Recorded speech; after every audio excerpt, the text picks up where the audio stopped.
Welcome back, keto-centric kids. Today I'm going to make cream cheese bites.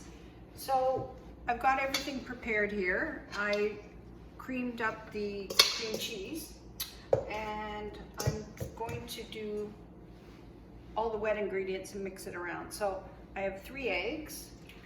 I mix that in.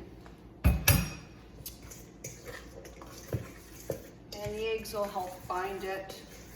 It's actually good for you because eggs have protein, right? I had a discussion about the word keto, and it kind of scares some people. You know, I think the ketogenic diet, which is the proper name, I guess, I think scares people away. I've been following a low carb diet for just about a year, and I've lost some weight. I feel great. I'm not eating weird foods. I mean, the diet basically is low carb.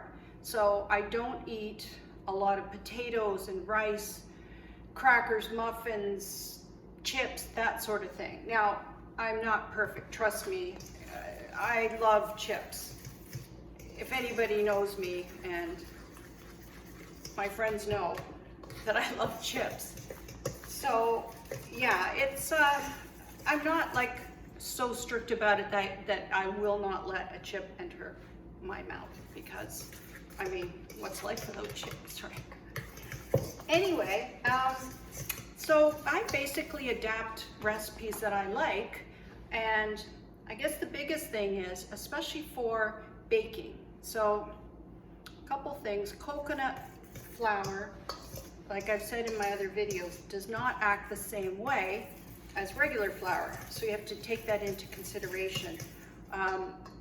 It's very absorbent, so you actually use less than regular flour, but it doesn't bind up.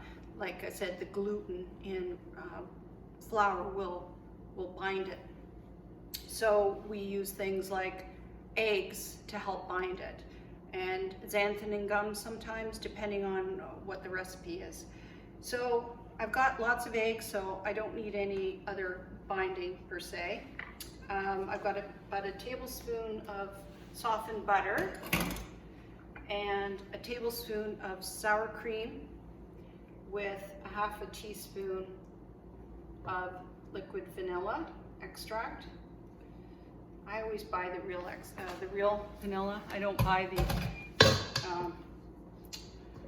what do they call it, artificial kind. I just figure if you're going to make something homemade, you might as well use the natural vanilla. So just beat that up until it gets into like a creamy batter, and set that aside. Now I've got just 2 tablespoons of coconut flour. I added a tablespoon of flaxseed. Flaxseed, couple things, it actually absorbs water and kind of gets I don't want to say gluey, because that kind of gives it a bad rap, but it helps bind the baked item. And then you've got your stevia, the granulated stevia, and just give that a little stir. Mix it up, and then just pop it in the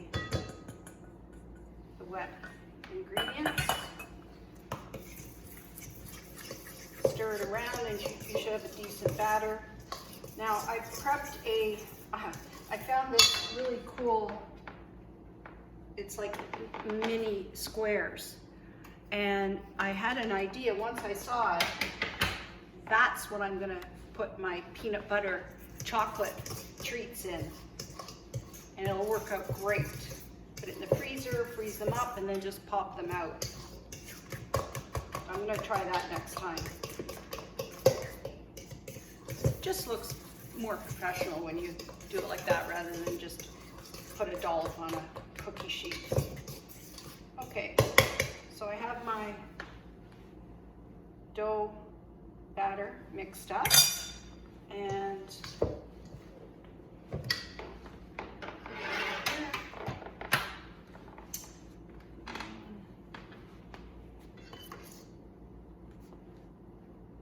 Now what I did is, this is a silicone pan, but what I've done is I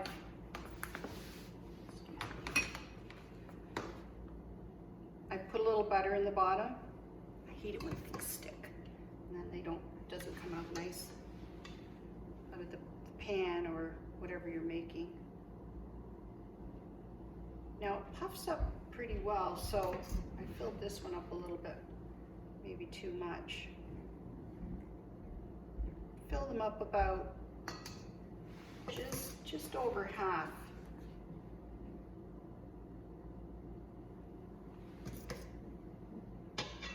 Now, this recipe, I put vanilla in it, so it's more like a vanilla cake, cheesecake.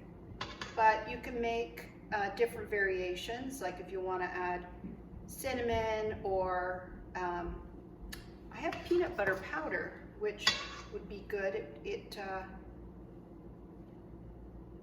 would probably cook up really nice, and of course chocolate. So I'm going to play around with some different variations, and then as I test it in the kitchen, I can just add it onto the bottom of the recipe below.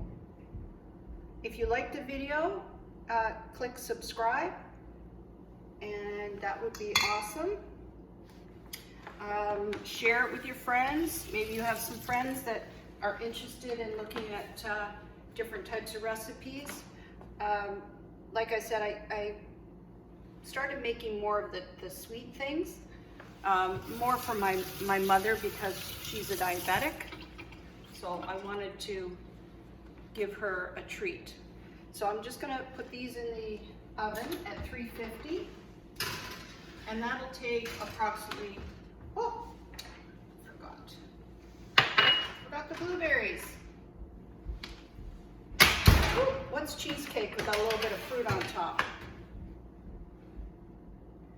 So just gonna pop in the blueberries. It's kind of cute. One just fits in there, it looks nice. So you can make quite a few of them, and kind of like a 2-bite brownie, only it's a cheesecake bite. Could probably just do it in 1 bite. And you can add a raspberry if you want. I just happen to have blueberries, so that's what's going in here. There, that'll look much better. See? All right, put the timer on. Let's say 18 minutes. And then when they're done, I made some ahead of time so I could show you. So they turned out very nice with the blueberry on top. And I'm gonna try one.